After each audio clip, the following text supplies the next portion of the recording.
Hello and welcome back to the NRLW weekly podcast, all thanks to Lite and Easy, fueling Australian sport. I'm Marlee Silva. I get to be on the sideline for every single one of Nine's NRLW games this season, and alongside me, joining me once again, as always, Sky Blues assistant coach, the one, the only, Ruan Sims. Hey, Ru. Hey, Marlee. I would say we are fully in the swimming spirit. Yes. Yeah, we're in the swimming spirit. Your eyeballs hurting? Yes. Can we take our goggles off? Yeah. I just got to push. Oh, there we go. Oh, my God. Look at the lines. I've got lines. Everyone at home, I've got massive lines under my eyes now. Well, look, but we've seen the Golden Girls in the pool already in Paris, right? And in that spirit, we've come dressed as swimmers. Yes. We've got gold medals around our necks. Yes. I've got a swimming cap on that truly makes me feel like my brain's going to come out of my ears. That might have to come off soon. And the goggles, but I'm committed to the cause. Yeah, I am too. I actually love swimming so much. When I was little, my auntie told me this story.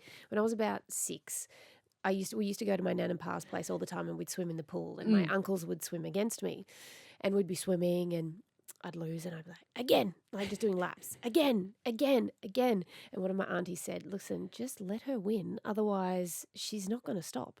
Anyway, they must have just had enough and said, all right, just let her win, Ryan. And they're like, why do you want to keep going?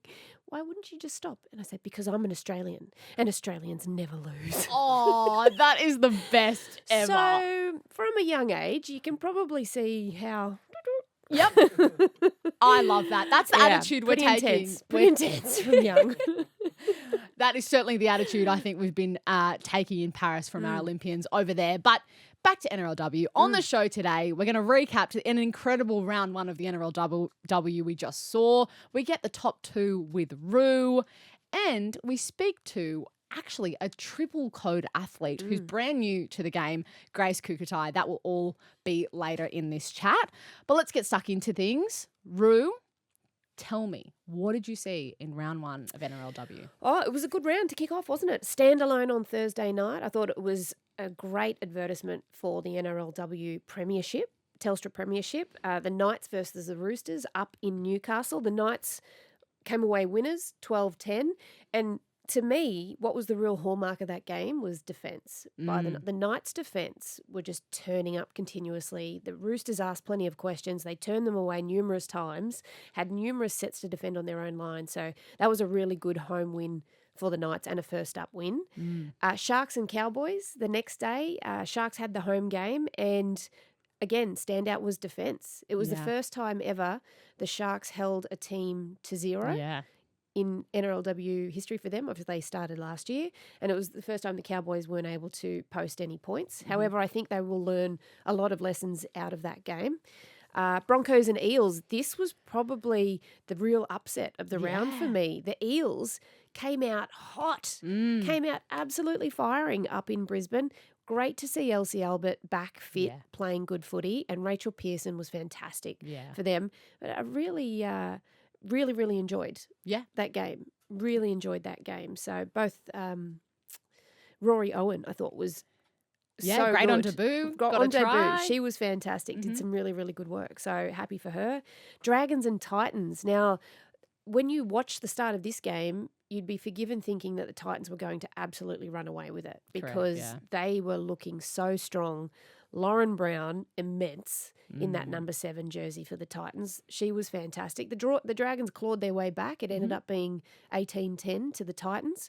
For the Dragons at home, a few fundamental errors that just sort of let them down, and I'm sure Jamie Soward will address that this week.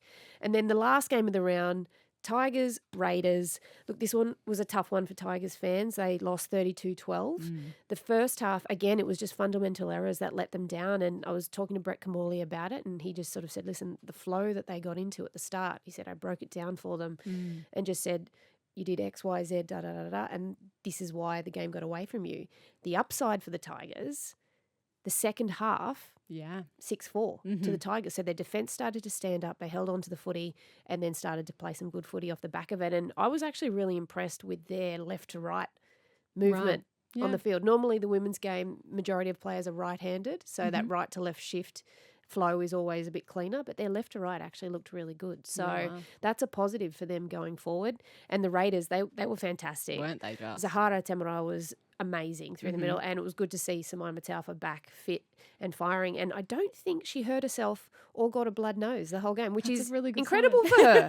Normally it's in the first 5 minutes because she puts her head where most people Yeah. won't put their feet. So, Absolutely. yeah, it was a great round to kick off. Well, with all of that in mind, I'm sure this is a tough decision, but who was your light and easy hungriest player of the round? Oh, my light and easy hungriest player. It was very hard to go past Lauren Brown. Yeah. I thought she was huge. She was absolutely huge. Her running game was so strong. Her kicking game was beautiful. It was very, very windy down there at Wollongong, and it was a windy day anyway on Sunday, but being at Wynn Stadium when the wind is up like that, it is so difficult to control your kicks, and I thought she did that really beautifully, and she moved everyone around the park really, really nicely, and her and Brayley Narty play well off each other. So, yeah, I thought she was my light and easy hungriest player of the round. Well deserved. I think she just keeps going from strength to strength. We saw her break your heart in Origin too, Rue. We won't forget about that one anytime soon. Now it's time for some food for thought.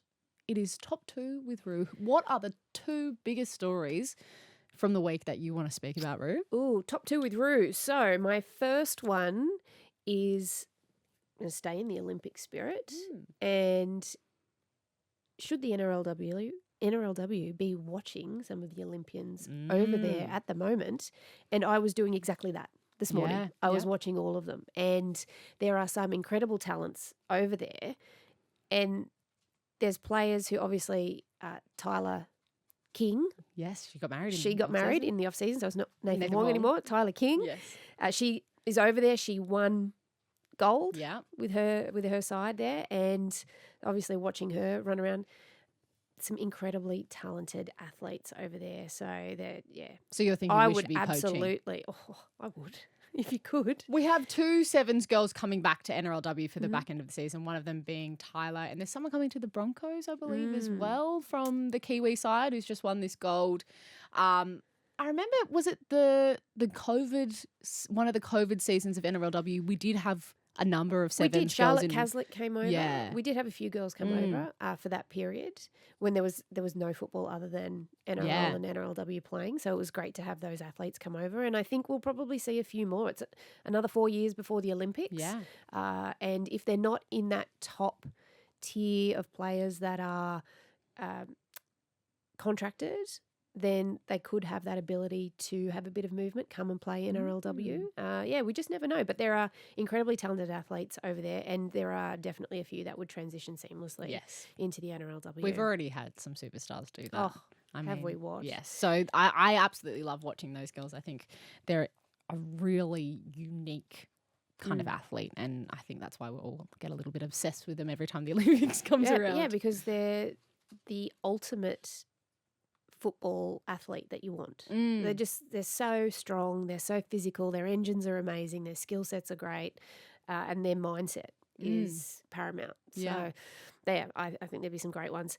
My other one is it is Women in League round. It sure is. It's been going for a long time now, and we had the pleasure of being at the launch yesterday for the Women in League round, and it's wonderful to see some of the initiatives that are happening with the Women in League. Obviously, the NRL and Harvey Norman are both providing 2 internships. Yeah. So I imagine that applications for that will go through the roof. What an dare say incredible so, yeah. experience to be able to work in both of those environments.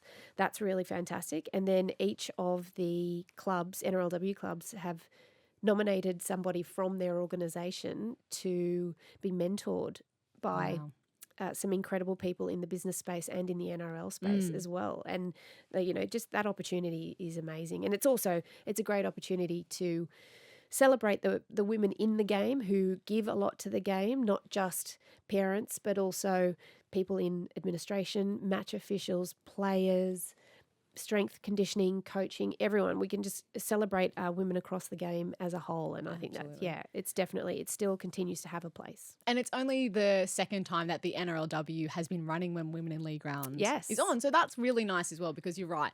It's not just about the women who, I think we used to kind of talk about the mums who cut up the oranges for their, And grassroots they are footy. still very important. Not taking anything You know away what? I from will that. tell you one great story. I remember being out in the country and chatting to some women out there, and there was a woman that I spoke to, and she said, "I don't have any children that are playing football. She said, my children left football 12 years ago and she's still there doing stuff with the club because she loves it. So she got Legends. involved through her children and then stayed because she loves the environment and she Wow. loves giving to the sport and being a part of it. So Amazing. it definitely can lead to big things. Certainly So we can. celebrate all of those women and Yeah. then, we have the ability to celebrate everyone else as well, which We is great. love it. Well, before we wrap this one up, I've actually got a listener question here that ties in quite nicely to what your first top two with Rue was today. Listener Bell wants to know, of the cross-code athletes we've seen come across to NRLW, right now in the playing group, who is the very best one that we have? It would be difficult to look past Emma Tonegato. Yeah. Because but then again, she started in league and then went over. Oh, no, she's still my number one. Yeah.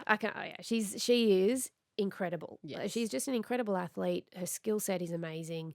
Her mental aptitude for both games is huge. And she came straight back into the game like she never left. She won the Dally M in her first year back with Millie Elliott, Boyle at the time. So I think for her, to be able to do that, you have to be a very special athlete. So I think she's probably my number one. Yeah, great question, Belle. If you have a question at all through the week, slide into our DMs or leave us a voice note. We've got a little doodad and a link where you can leave a voice note. We'd love to hear from you. We're about to go to break now, and in this break, before we talk to Grace Kukutai, I'm definitely going to take my goggles and cap off, because this is really painful when you're not in the water. Yeah. You're listening to the NRLW Weekly Podcast with Marlee Silva and Ruan Sims, thanks to Lite and Easy, fueling Australian sport. At Lite and Easy, we know that champions are made through hard work and dedication. That's why we partner with some of Australia's top athletes and teams to help fuel their performance. With Lite and Easy's delicious, ready-to-eat meals, athletes can focus on what they do best. Our meals provide the right balance of nutrition to help keep them at the top of their game. From the fields to the courts and everywhere in between, Lite and Easy is fueling champions. Lite and Easy. Eat well and play hard. And now we are joined by, triple code athlete and the brand new Newcastle Knight, Grace Kukutai. Grace, thank you so much for coming on the show today. Hey guys, thanks for having me. We are going to get stuck into that debut that you had for the Newcastle Knights in round one, game one, under some unexpected circumstances very shortly. But we thought it'd probably be a good idea to allow the people to get to know you. You're new to the sport, and I've got 5 fast questions for you to answer to give us a bit of an insight into who Grace is. So how do you feel about that? Okay. Go, hit me. Alrighty. Who was your sporting hero growing up? Probably any of the Silva Ferns. Growing up, netball was I wanted to be a Silva Fern. So Timapata George, Casey Corford, Scarlett Harrison, lots of the household names for New Zealand netball. What is your post-game sweet treat? Oh, I love hot chips. They've got to be crunchy and they have to have chicken salt. Okay, Grace, I have one for you. What is a talent that you have that no one really knows about? I'm really good at mowing lawns. Oh, me My too. partner. I love mowing the lawns. She's grass proud. I love it. Do you do the edges really straight? You turn the edge my upside partner and down? I actually have a lawn mowing business back home in Auckland. No. So it's my little Nice. off-season thing I like to do. Oh, well, when it's not winter, I'll send you a photo of my lawn. I'm so Please. proud. I love that kind of it. stuff. I'm so excited. Yeah, me too. I'll get the scissors out. Yeah. But we've just bonded. Yeah, lawn bonding.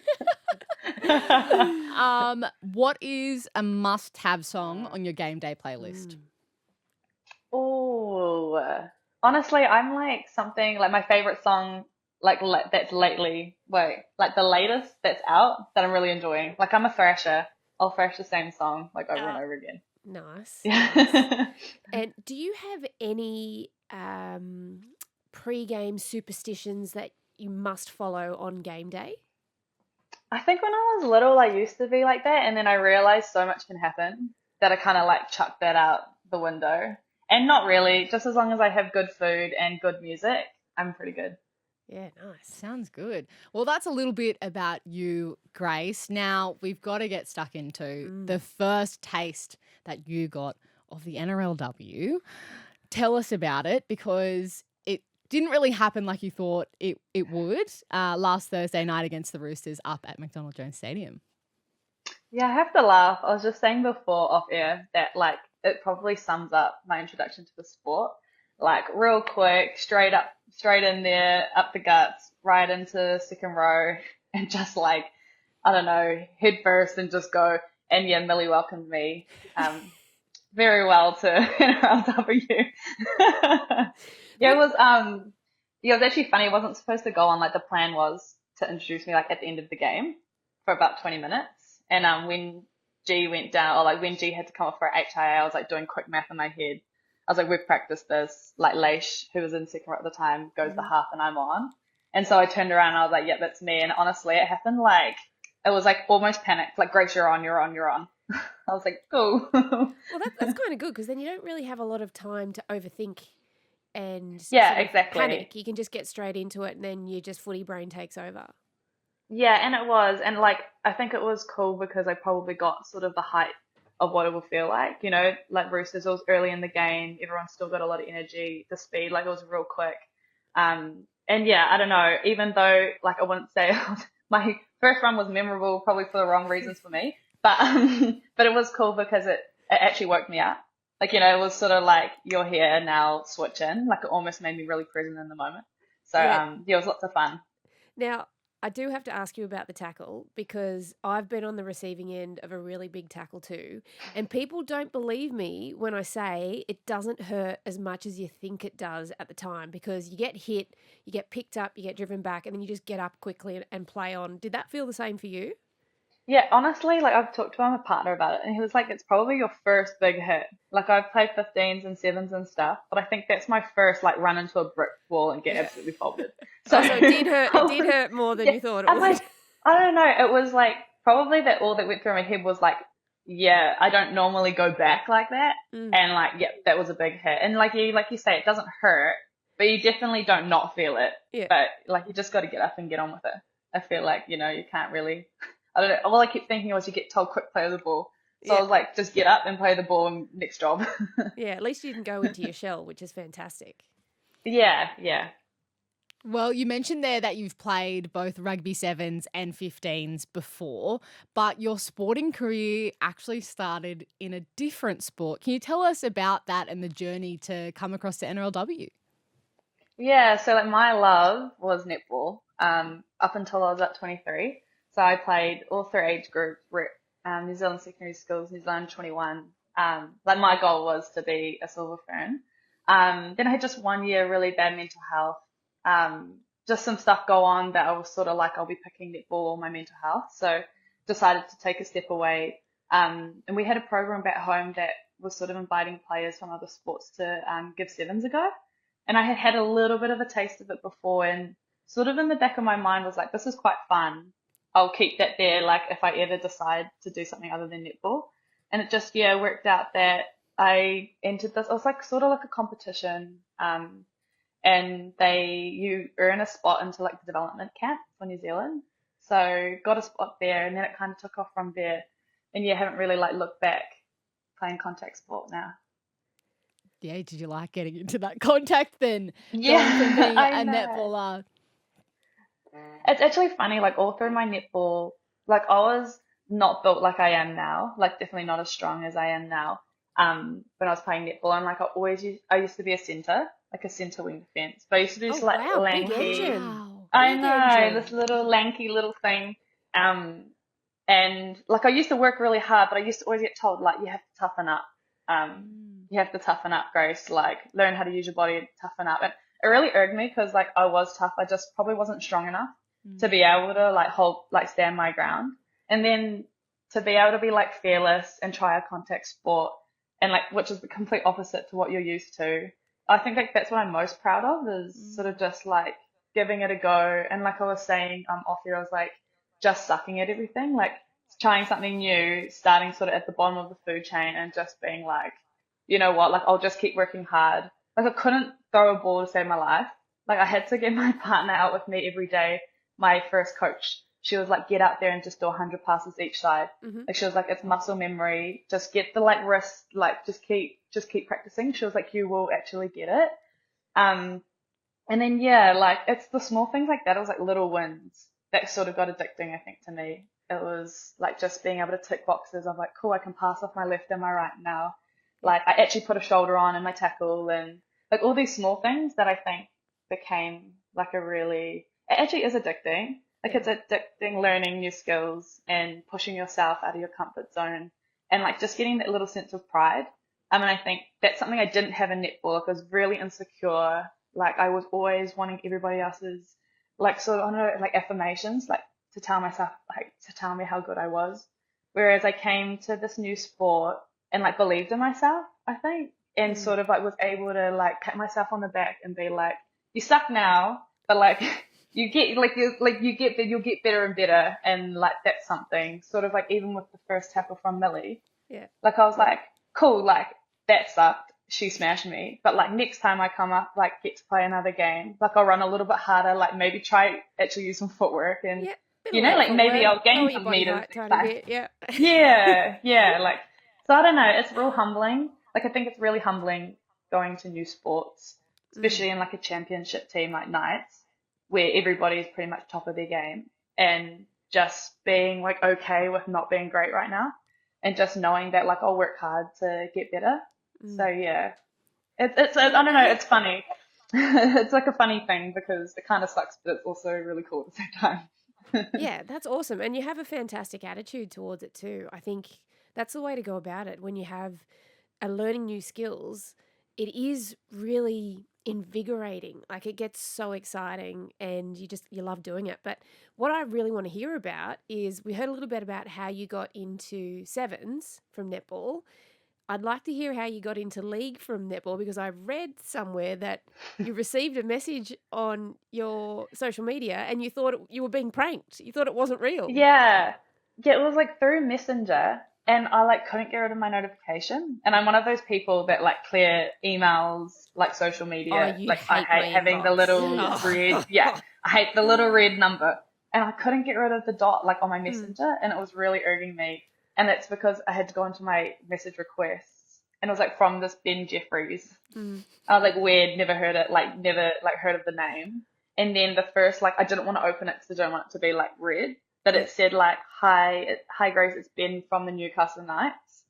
And I was kind of like, I don't know, the first things first, I was like, weird, like just weird. But anyway, it was pretty much just like, have you ever considered a code switch to league? And like, would you be keen to have a chat? Like, no obligations, just have a little talk through. And yeah, I don't know, it just intrigued me. And I don't know, I think once we sort of got talking and I talked to my parents, my dad was like, why not? Like, he was like, if you don't give it a go, he was like, you might always wonder what if. So I'm like definitely glad I like took him up on the call, and I'm here now. Yeah. Wow. That's pretty cool. The other question I wanted to ask you is, one of your teammates is considered one of the best women we've ever seen to play the game in Tamika Upton. You coming into the code, learning about it, what are players like that, all your teammates who are back-to-back premiership winners, what's the culture like, and how's that helped you come into rugby league? Yeah, I watched a little bit of NRLW last year, just with Abigail Roach. I had known her, she was a friend before I came over, and also Niall, all the girls kind of changing, and Tyler and stuff. We sort of kept tabs on the comp, and we remember Thomas and I, my partner, we watched the final, and I remember thinking she was a freak, like Tamika. Like I remember thinking like she single-handedly changed the game, and like in a team sport, I think often you're always like it's a team effort, and of course it is, but like she did some freakish stuff that, like definitely put some points on the board for the Knights. So when BJ messaged me, I just remember thinking, oh my gosh, that's Tamika's team. Like that'd be pretty cool. And like But the funny thing is she's so normal. I think that's what you learn going through high performance sport is the media and everything put these players on pedestals. But once you actually get into the environment and into the team, they're just regular people. Like they all make, they're all human. They all make mistakes. She is extraordinary in what she does, but she's also just like us too. So I think that's really cool. Yeah, that's mad. Grace, you've shared so much with us in this chat. I am so glad that we have yourself and a lot of those other rugby sevens and rugby converts in our game because you make it the unique product that it is. So we can't wait to see what you continue to bring to NRLW, but thank you for your time. Yeah, thanks for having me. It's pretty cool to be a part of it. Like, I'm so grateful I'm here, and thanks for having a chat. Rue, how incredible is Grace Kukutai? She's awesome. I love her perspective. I think that people are really going to get a lot out of that conversation. There's so many lessons there. Yeah, absolutely. I think I really loved when she spoke about just why not, just giving it a crack and trying and not being afraid to fail, I think is a really important lesson to learn because sometimes we can get we get caught up in perfection. And when you get worried and caught up with perfection, you worry about taking risks and you don't take risks. Yeah. And the only way you do grow and extend yourself is by pushing yourself, by taking certain risks like that. And to listen to her speak about it, that was awesome. Yeah, for sure. Yeah.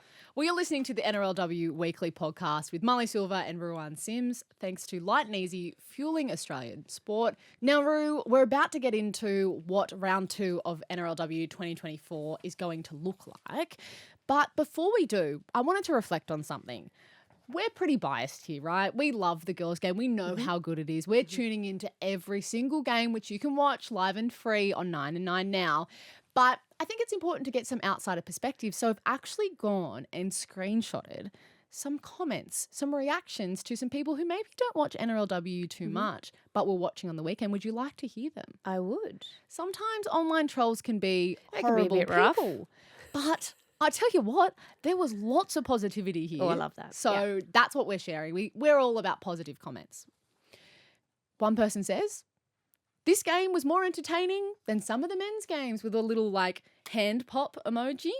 Enjoyed it. We love that. A commenter named James said, I don't even know what this sport is, but I love the intensity. A newbie, not just to the women's game, but to the sport in general. I love it.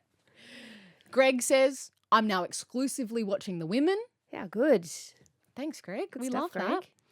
And Reese says, how good. Keep this up, girls. You will take all the viewers and supporters from the men's games. Look, you can watch both. We can share. You can watch both. Absolutely. But we love the support. Thank you. And then the final comment I saw was from Tane. Brilliant. Congrats to all involved. This is what the fans want. I love it. So if you needed extra encouragement to watch NRLW this weekend, there it is. Listen to the people. Well, Thursday night, first ever standalone for the women's game in prime time. And it did very, very well. I think it came third overall in ratings behind News. There you go. How about that? So So the people are coming. yeah, eyeballs are coming. Pairs of them. They're coming in twos. That was such a bad dad joke.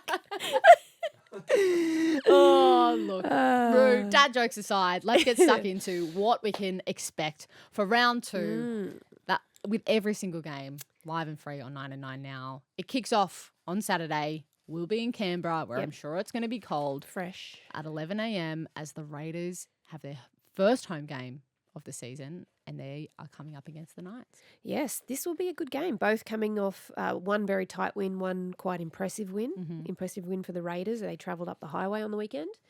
And I think what's going to be really interesting here is to see how each team handles each other's forward pack because they're both quite forward oriented. When you have Caitlin Johnston-Green, leader of the pack at Newcastle, you have Samaima Taufa being the leader of the pack for the Raiders, and they're obviously Sky Blues teammates as well. They've played a lot of footy with each other and against each other. I think that'll be a really interesting battle because that'll set the tone for the game. That'll set how much time and opportunity both halves have to play. And again, the halves pairings, they're exciting to watch. I thought Zahara Temara was really great for the Raiders. Ash Quinlan was a little bit more quiet, but Mm-hmm. you need halves to be able to play off each other. And when they do that, that's sort of the best style of pairing. Georgia Roach and Jessie Southwell work very well Yeah. with each other. So seeing how those two pairs compare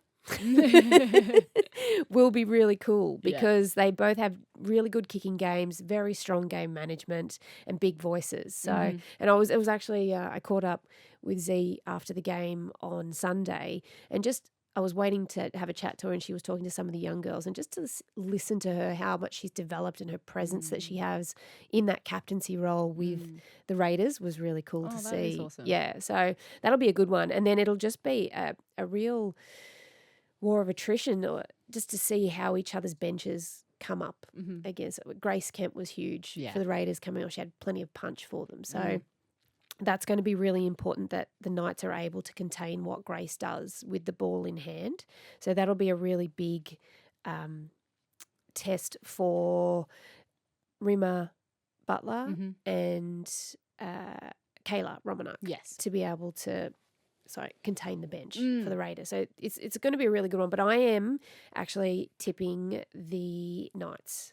See, for this one. I'm going to tip the Raiders. Yeah. I was there for their first home game last year, their very first Viking clap. And remember, they got on top of the Roosters and no one They expected did. it. Yeah, they did. They were I very think good. They look very good. They do look good. They do look good. But yeah, I am tipping the Knights to There go you back go. to back wins.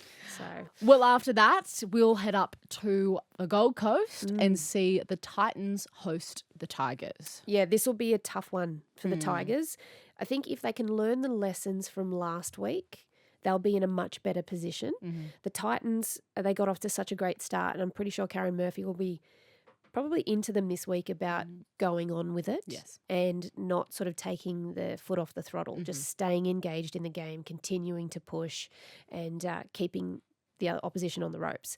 And then on the flip side, I think Brett Kamali will be speaking to his charges and just saying we need to make sure that we get our basics right. We hang on, because when we do, we put ourselves in a much better position to be able to stay in the game or get involved in the game. So that'll be incredibly important. Obviously, for the Tigers, they need to get some kick pressure on Lauren Brown. Yeah.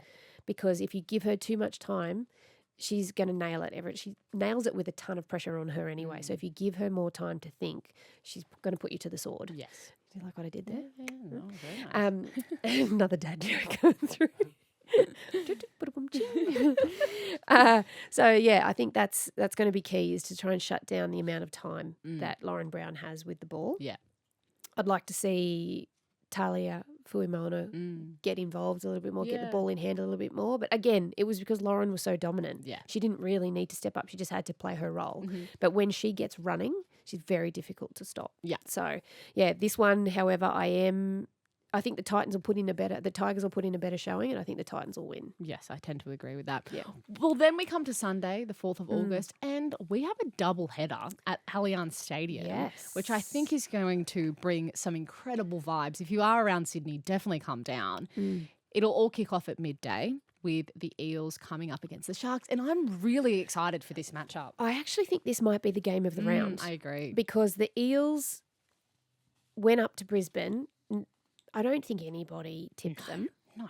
And they turned out beautifully.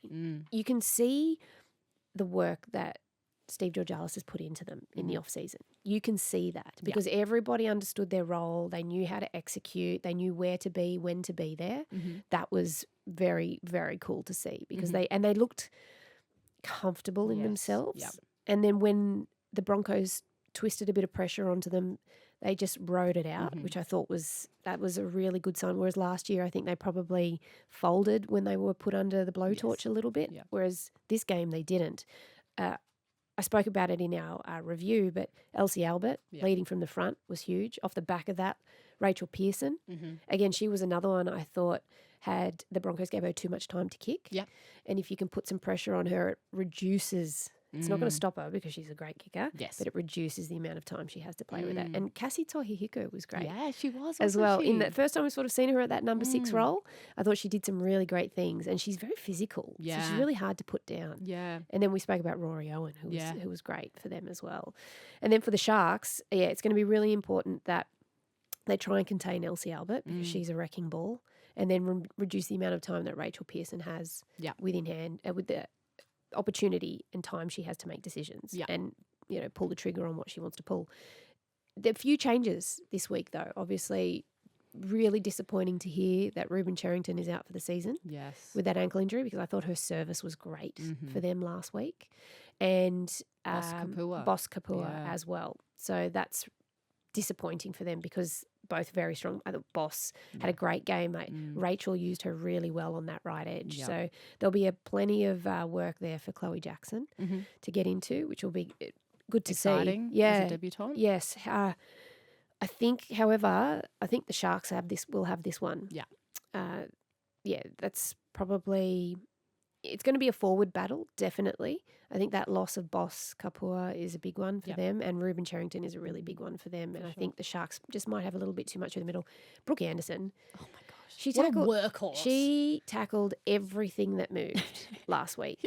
And she does it every week, though. She does it every week. And Rhiannon Byers, she was fantastic for them, punching through the middle. And then that allowed Taylor Preston and Emma Tonegado to play some footy off the back. And then also, Tiana Penatani was incredible. She's Captain Courageous. It was more her defensive efforts more than anything else. Yeah, she put on some great hits. Yeah, absolutely. So, but I think the Sharkies will probably get the job done here.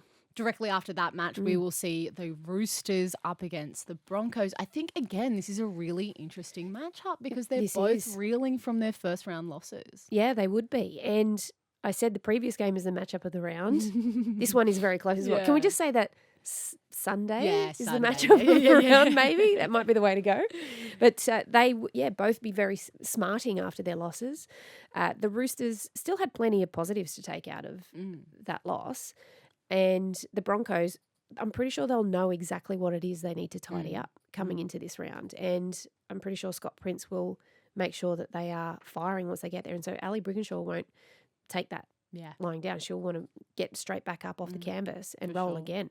So it is going to be a tough one. I think Breece Bredborough was quite good for the Broncos. She did some really good things last week on debut for a young player. I'd love to see Melo Hufanga get the ball a little bit more because when she comes back against the grain, she's really difficult to stop. The wrecking ball. And then that'll create a little bit more uncertainty for that middle defence for the Roosters, or just they can't switch off. They must stay engaged and connected all the time. And then I like the changes that he's made with the back row and forwards as well. So Tasman Rapana coming back into the starting side. Mariah Denman at lock.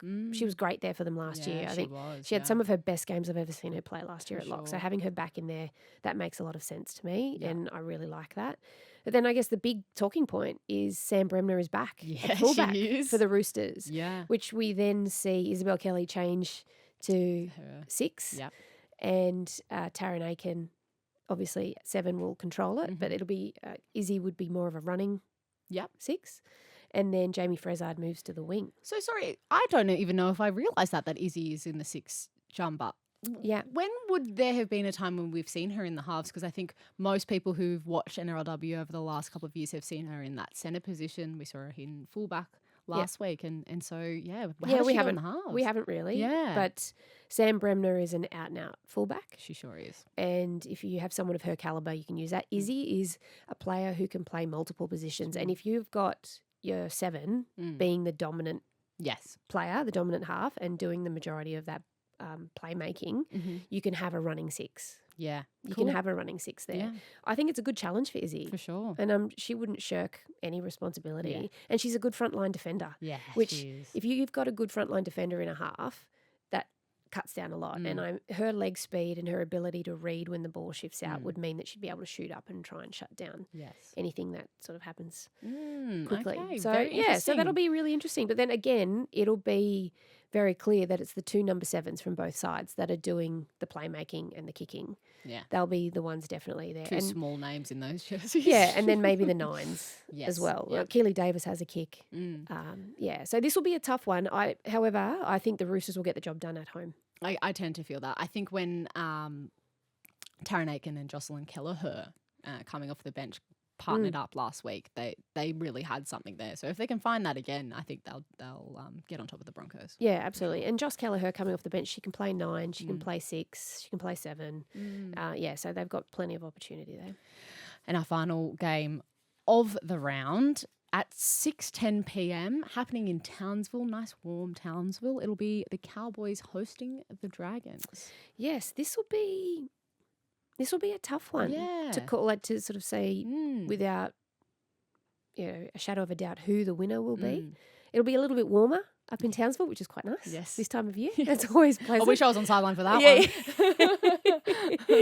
one. So that will be I saw some good things out of the Cowboys this week. I really did. I saw they're quite strong through the middle. They found a little bit of starch in the middle there. I think Ebony Ralphstrand-Smith is making her debut. Tiana Ralphstrand-Smith's sister. There you go. So obviously the two sisters playing in the same side, which is pretty cool. Love that. And the biggest one here for me will be Tallulah Tillett and Kira Dibb. Yeah. What can they create if their forward pack gets the job done for them? Mm-hmm. What can they create off the back of it? And I understand why Rick Henry brought Emma Manzelmann off the bench last week, just so to take a little bit of that heat out of the defensive sting so that she could get out and just be really creative in attack. So it'll be interesting to see whether he does do that again this week.